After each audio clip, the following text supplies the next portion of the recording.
꽃길로 갑시다. 꽃길로 갑시다. 두 번째 시간입니다. 오늘도 하나님의 말씀과 함께 꽃길을 걸어가 봅시다. 오늘은 성경이 왜 어려운 것일까에 대한 말씀을 나누려고 합니다. 성경이 읽어도 잘 이해가 안 되는 것.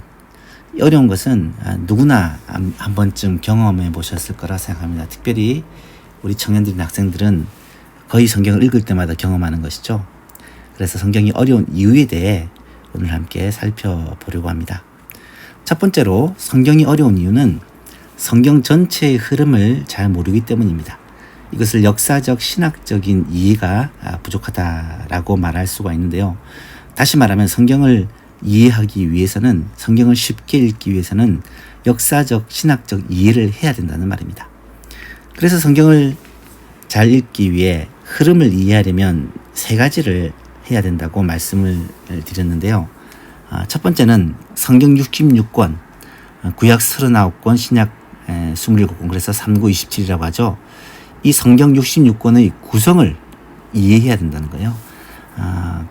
어떻게 구성되어 있고, 그 중에 역사에 관한 기록들, 또 예언, 서신서, 이런 성경의 전체적 구성을 이해할 필요가 있고요.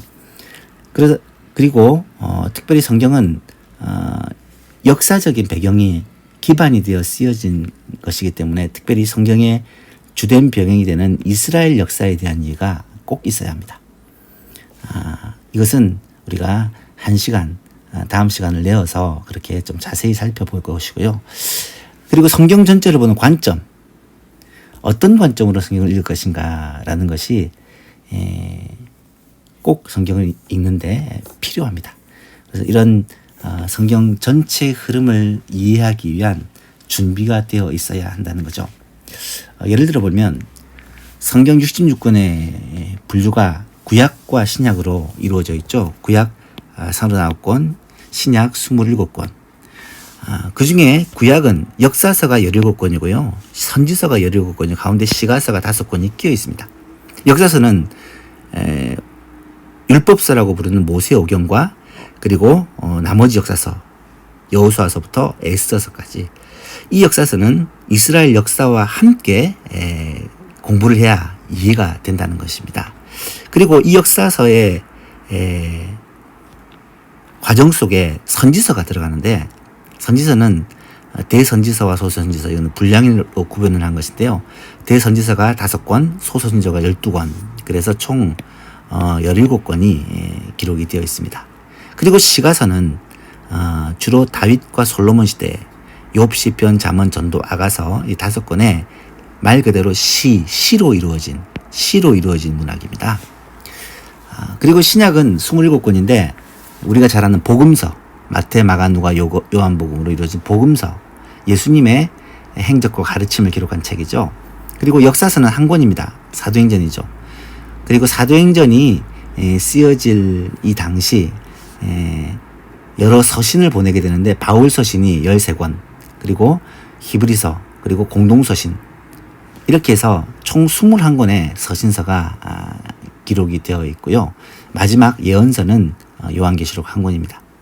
이렇게 해서 구약과 신약이 시대별로 또 역사 속에서 어떻게 쓰여지고 또 기록되어 있는지를 이해하면 성경을 읽는데 굉장히 큰 도움이 됩니다. 이 부분은 다음 시간에 우리가 자세히 살펴볼 것입니다.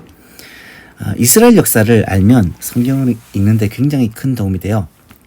보십시오. 아브라함이 처음 부르심을 받았을 때가 약 2100년 혹은 2070년 BC입니다. BC. 예수님 오시기 전 2000년 정도라고 생각하시면 되고요.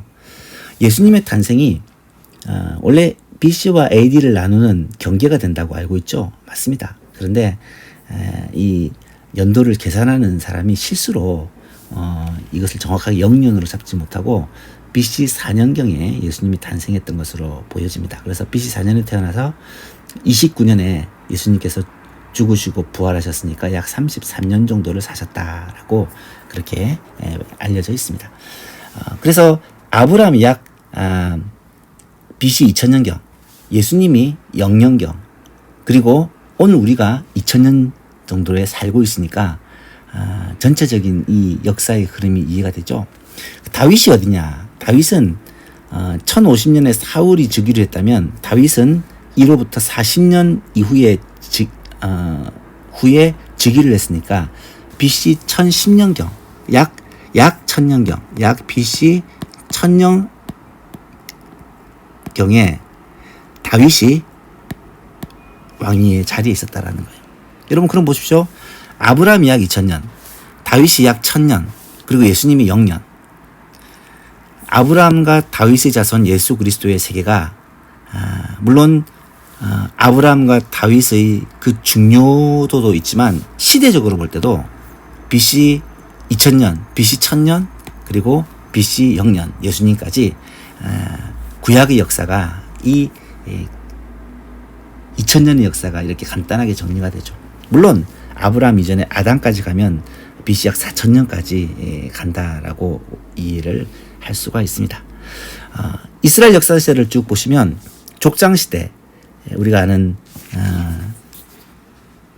아브라함이 부름을 받고 이삭, 야곱, 요셉, 이 족장시대를 거쳐서 요셉 시대에 이스라엘 백성이 출애굽, 애굽으로 가잖아요. 애굽에서 약 한 430년 정도를 그곳에서 보내고 그 후에 출애굽을 해서 광야 시내 약 40년을 지난 후에 그 다음에 가나안 땅에 들어가게 됩니다. 이 가나안 정복은 약 한 7년 정도의 짧은 기간이 이루어지는데 이 정복을 한 후에 가나안 땅에 처음으로 머물게 된 게 사사시대예요. 13명의 사사들이 다스렸는데요. 이 사사시대가 약 300년 이상이 진행되게 됩니다. 이 사사시대를 지나서 첫 번째 왕인 사울이, 그리고 다윗, 솔로몬, 이 통일왕국 시대가 120년이 진행이 되고요. 그리고 솔로몬 이후에 북이스라엘과 남유다로 분열왕국 시대가 되어집니다. 이 조그만한 이스라엘 땅이 북과 남으로 나누어지게 되죠. 그리고 북이스라엘은 먼저 망하고 남유다는 BC 586년에 함락을 당한 후에 바벨론으로 포로로 가게 됩니다. 포로로 갔다가 다시금 포로에서 돌아오게 되죠. 70년 포로 생활이라고 얘기하는데 약 70년 정도 바벨론에서 포로로 생활을 한 후에 귀환을 하게 됩니다. 그리고 중간기 시대를 거쳐 예수님까지 남은 자들이 이 지금의 이스라엘 땅에서 그렇게 살게 됩니다. 예수님 시대는 예수님이 태어나시고 십자가를 지시까지 약 33년 정도를 얘기한다면 그 후에 사도들과 바울 사도의 활동기였던 초대 교회 시대가 약 AD 100년까지, AD 100년은 요한계시록이 쓰여진 시대입니다. 그때까지 이스라엘 역사가 쭉 진행이 되어집니다. 물론 그 후에 이스라엘은 완전히 멸망을 당하고 1900년대에 가서야 다시금 나라를 되찾게 되죠. 이 성경에 나타나는 역사에 대한 이해가 있어야 성경을 읽을 때 이것이 재밌고 또 쉽게 이해가 됩니다. 다음 시간에 다음 주에 바로 성경 그 구분과 성경 역사에 대해서 우리가 살펴볼 것입니다. 성경을 읽는 관점이라고 하면 보통 여러 가지 관점을 가지고 성경을 읽습니다. 그 중에서 대표적인 것이 구속사적 관점이라고 하는데, 구속사적 관점이란 말은 하나님께서 사람이 죄를 범하여 타락하고 난 후에 어떻게 구속을 하시느냐, 구원을 하시느냐라는 관점으로 성경을 보는 것입니다. 이 구속사적 관점에서 제일 중요한 것은 바로 가운데 있는 십자가, 예수 그리스도의 십자가 구속의 사역입니다. 예수 그리스도의 십자가 사건, 십자가와 부활로 말미암아 구원이 이루어졌죠. 근데 그 구원이 이루어지기까지 구약의 하나님의 계획이 쭉 진행이 됩니다. 근데 구약의 계획은 이렇게 좁아져 있는 것을 보게 돼요. 하나님이 온 인류를 창조하셨죠. 그런데 아담의 때부터 범죄함으로 말미암아 하나님께서 인류 구원의 계획을 세우십니다. 그러기 위해 이스라엘 백성들을, 아브라함을 선택하심으로 이스라엘 백성들을 선택하셨고, 그리고 이스라엘 백성들을 야곱의 12아들 중에 유다 지파를 선택하십니다.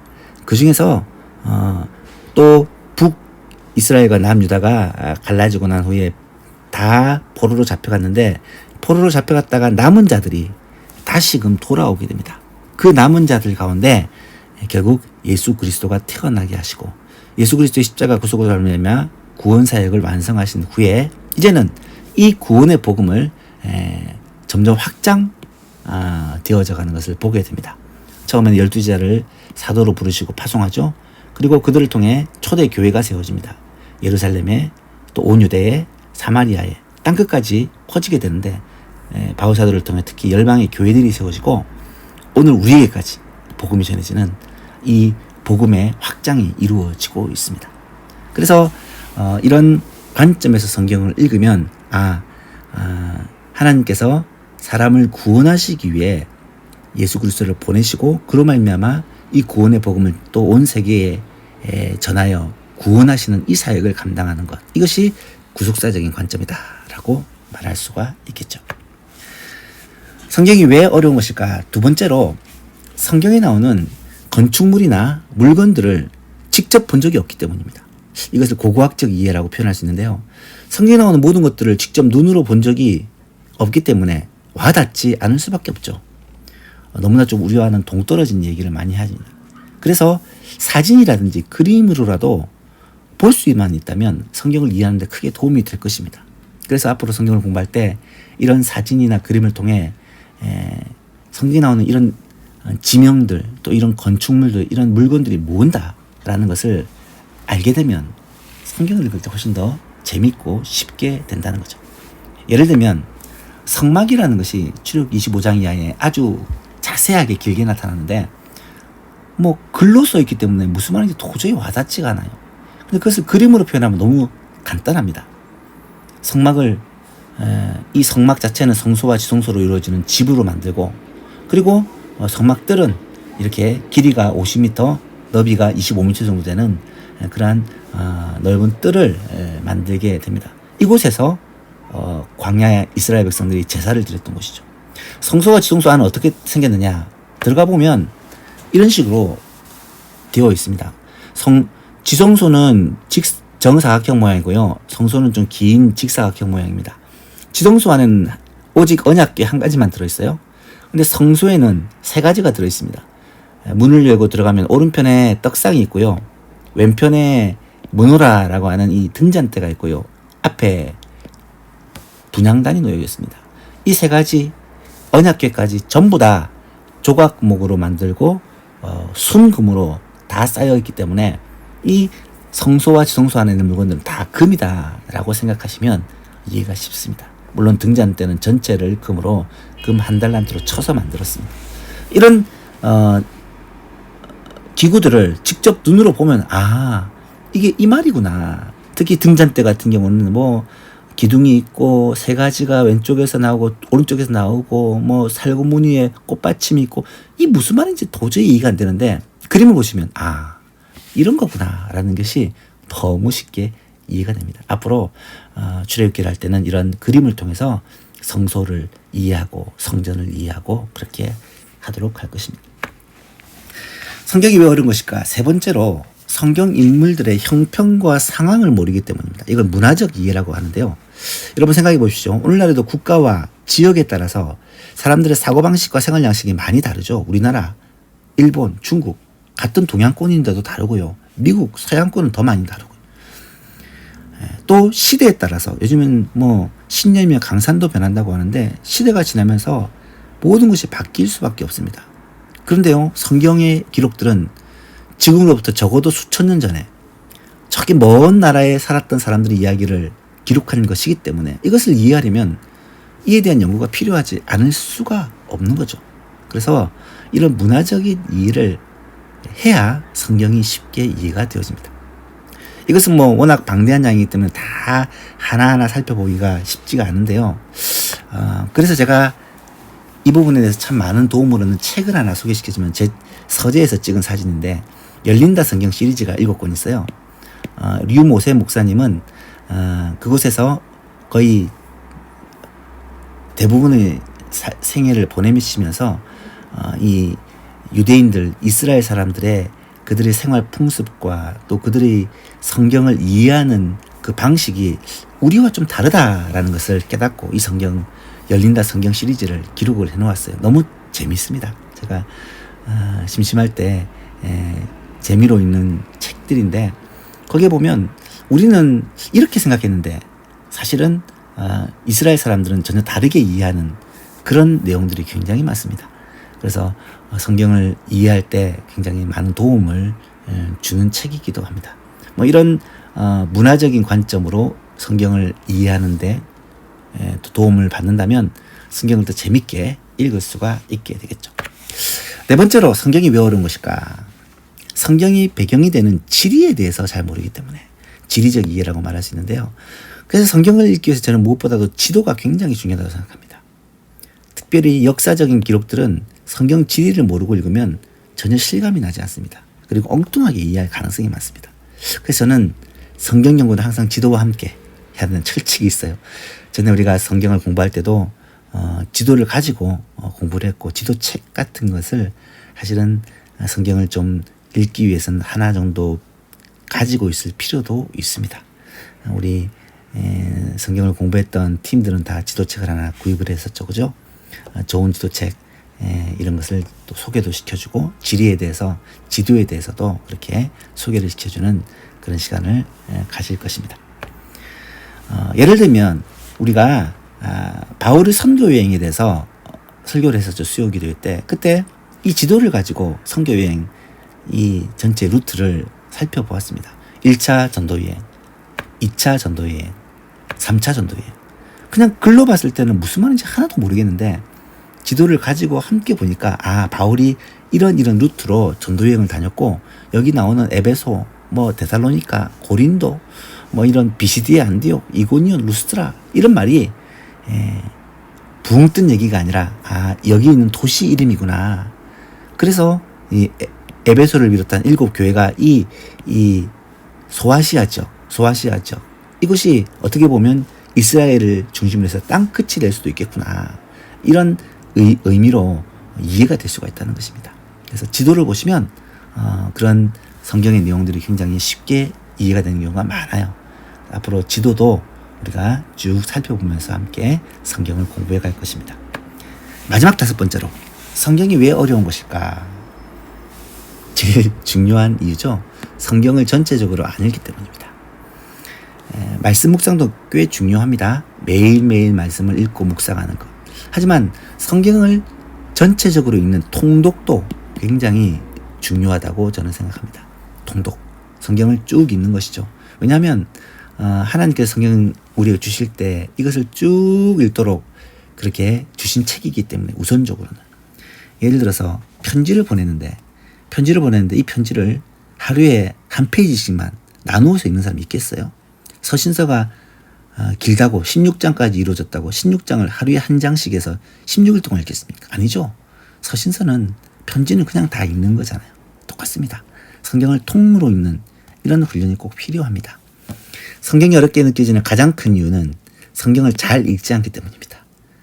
성경을 한 100번만 읽으면 이런 공부를 따로 안 해도 성경을 다 이해할 수 있게 된다고 저는 생각합니다.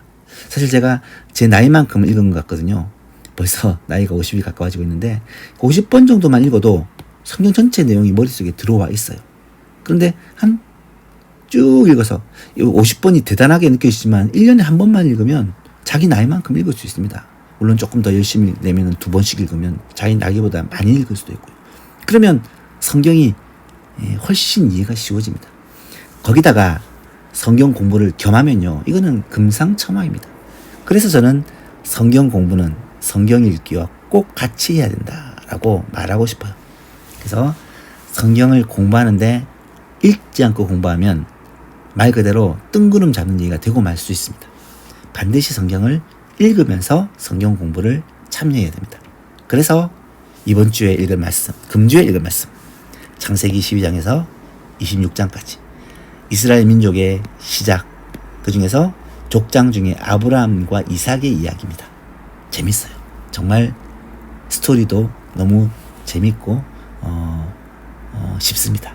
꼭 창세기 12장부터 26장까지 이번 주에 읽으시기를 바랍니다. 다음 시간은 뭘 할 것이냐? 다음 시간에는 성경과 이스라엘의 역사, 성경은 특별히 66권의 구성이 어떻게 이루어지는지, 그리고 이스라엘의 역사는 이 66권이 어떤 역사 속에 기록에 나타나고 있는지 이런 내용들을 함께 연결시켜서 생각해 볼 것입니다. 성경 66권이 정리가 되어야 성경을 한 곳씩 한 곳씩 읽고 싶은 욕구가 생기거든요. 그래서 성경 전체와 이스라엘 역사에 관해서 다음 주에 살펴보려고 합니다. 오늘은 여기까지. 다음 주에 뵙도록 할게요.